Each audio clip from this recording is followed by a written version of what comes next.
जय हिंद। स्वागत है आपका गुप्ता इजामा यूट्यूब चैनल पे। आज की क्लास में हम देखेंगे हुमायूं के प्रारंभिक जीवन से संबंधित महत्वपूर्ण तथ्यों को। बाबर द्वारा नवनिर्मित मुगल साम्राज्य अस्थिर और संकटपूर्ण था। सैनिक शक्ति के बल पर नए साम्राज्य की आधारशिला रखी गई थी।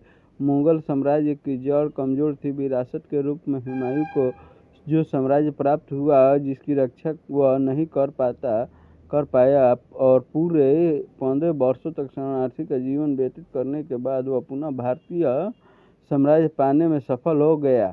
बाबर की तरह हुमायूं के जीवन में भी अनेक उतार चढ़ाव आए और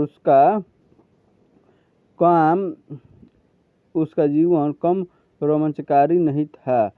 हुमायूं के जीवन की घटनाओं को 4 भागों में बांटा जा सकता है। प्रारंभिक जीवन से राज्यारोहण तक, यानी कि जब वह सत्ता पर काबिज हुआ। उत्तराधिकारी की रक्षा के लिए संघर्ष। शरणार्थी जीवन, पुनर्स्थापन एवं मृत्यु।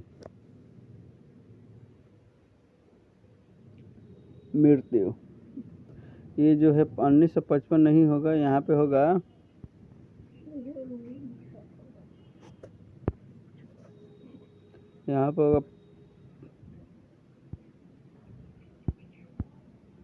1555 ईस्वी, 1555-56 ईस्वी होगा। यहाँ पे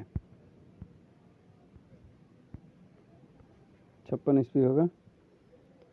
प्रारंभिक जीवन से हो गया। प्रारंभिक जीवन एवं राज्यारोहण। नसीरुद्दीन मोहम्मद हुमायूं बाबर का ज्येष्ठ पुत्र था। उसका जन्म मार्च 1508 ईस्वी में काबुल के किले में हुआ था। हुमायूं की माता का नाम माहम बेगम था। माहम बेगम हिरात के हुसैन बेकरा की पुत्री थी। बाबर ने 1506 ईस्वी में माहम बेगम से शादी की थी। वह माहम बेगम को सबसे अधिक मानता था। बाबर को 3 और पुत्र थे, जिसमें कमरान, यानी बाबर को कुल 4 पुत्र थे, जिसमें कमरान और अस्करी का जन्म गुलरुख बेगम तथा हिंदाल का जन्म दिलदार आची के कोख से हुआ। प्रारंभ में बाबर का जीवन स्वयं संकटपूर्ण था। अतः बाल्यकाल में वह हुमायूं की शिक्षा का प्रबंध ठीक से नहीं कर पाया, किंतु काबुल लौटने के बाद बाबर ने हुमायूं की शिक्षा दीक्षा का प्रबंध किया। 2 अध्यापकों की नियुक्ति बाबर ने की थी, वो भी मौलाना मसीह अल दीन रूहुल्लाह और मौलाना इलियास, दोनों सुयोग्य प्रधानाध्यापक के संरक्षण में हुमायूं थोड़े ही दिनों में तुर्की, अरबी और फारसी भाषा का अच्छा ज्ञाता बन गया। साहित्य, गणित, ज्योतिष, दर्शन, खगोल विद्या एवं चित्रकला के प्रति हुमायूं की अभिरुचि अधिक थी। भारत पर हुमायूं ने हिंदी भाषा का ज्ञान प्राप्त कर लिया। प्रारंभिक व्यवहारिक जीवन।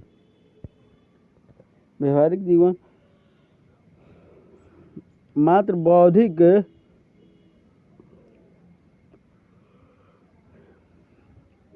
बौद्धिक विकास से बाबर संतुष्ट नहीं था। वह हुमायूं को व्यवहारिक जीवन में भी प्रशिक्षित करना चाहता था। यही कारण था कि मात्र 21 वर्ष की आयु में ही उसे बदखां का सूबेदार नियुक्त किया गया। बाबर ने भारतीय अभियान में हुमायूं ने बदखसा से एक सैन्य टुकड़ी लेकर सहायता की। पानीपत और खानवा के मैदानों में उसने बाबर के साथ कंधा से कंधा मिलाकर युद्ध किया था। हुमायूं की सैनिक क्षमता को ध्यान में रखकर बाबर ने उसे पुनः बदखसा का गवर्नर नियुक्त किया। बदखसा ने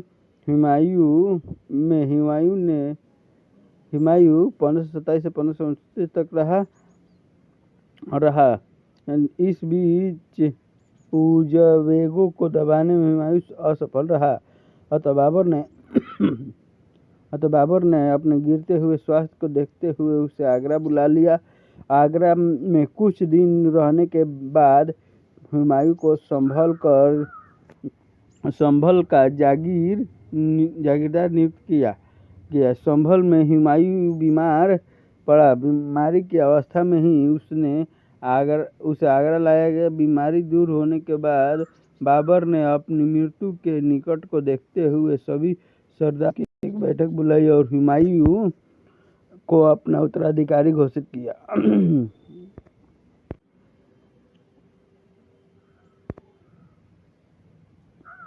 हुमायूं की प्रारंभिक कठिनाइयाँ। नए मुगल साम्राज्य ज्वालामुखी के कगार पर खड़ा था। आंतरिक विद्रोह, साम्राज्य के अस्त व्यस्त, सगे संबंधियों को लुप्तता और सैनिकों के बीच असंतोष की स्थिति के कारण हुमायूं के लिए दिल्ली की गद्दी फूलों के सेज के बदले कांटों का ताज साबित हुआ। विषम परिस्थितियों को नियंत्रित करने के लिए कुशल कूटनीतिज्ञ, योग्य सेनानायक और प्रतिभा के धनी शासक की आवश्यकता था, किंतु दुर्भाग्यवश हुमायूं की व्यक्तिगत खामियों के फलस्वरूप मुगल साम्राज्य में हालत बद से बदतर हो गई।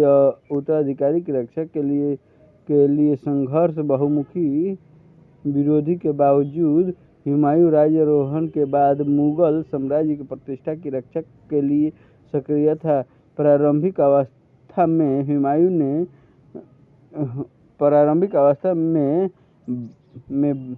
भाग्य ने हुमायूं का साथ दिया।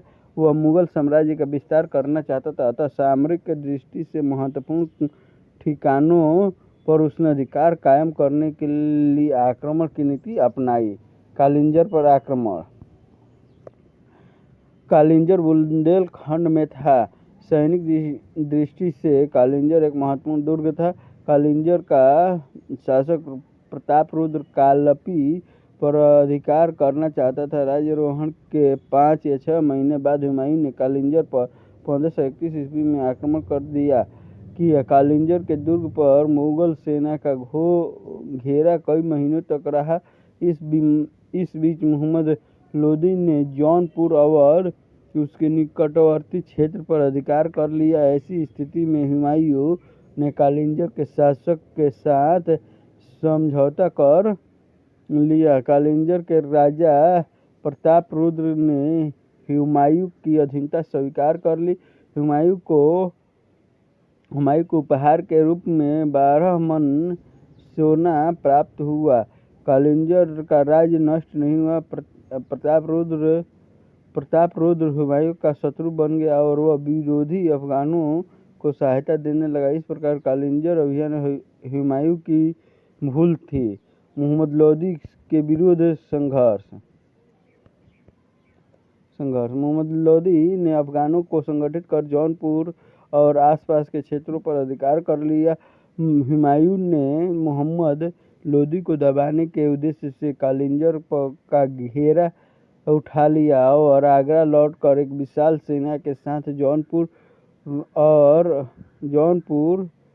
पर अधिकार कर लिया।